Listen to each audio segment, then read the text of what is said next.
Bitcoin, gold, and Japanese equities are making headlines these days. One might think the financial markets are in party mode. Is this true? I ask Felix Brill, the Chief Investment Officer of VP Bank. Felix, the economic outlook is much better now than it was at the beginning of the year. Why didn't the investment committee increase the allocation to equities? No, actually we did decide to increase the equity allocation by stepping into the Chinese stock market. I think I understand where you're coming from. So why are we holding back with European and US equities where we underweight?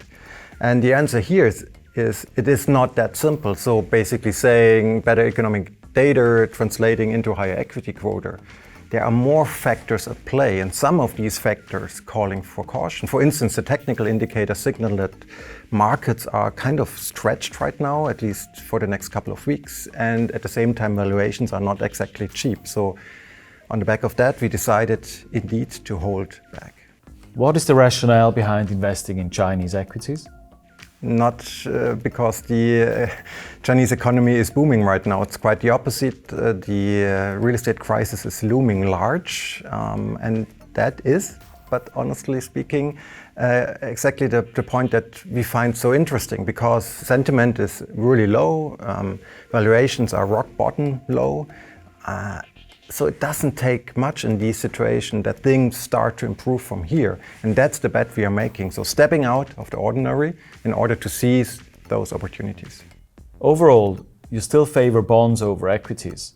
Which segments are still attractive considering I can earn 5% in the US dollar money market?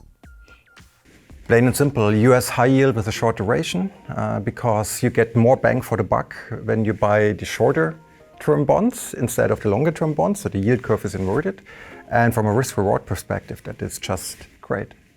And about inflation, we have a stronger economy, we have huge wage demands by labor unions. Is that the context of falling inflation? Well, inflation is actually a tricky beast. Of course, we have seen the decline of inflation from double-digit numbers in the US and Europe back to around 3%. But here's the thing, in January and February, we see an uptick in inflation in the US. And we all know how difficult it is to forecast inflation. So frankly speaking, I don't envy central bankers right now dealing with that uncertainty. Thank you, Felix.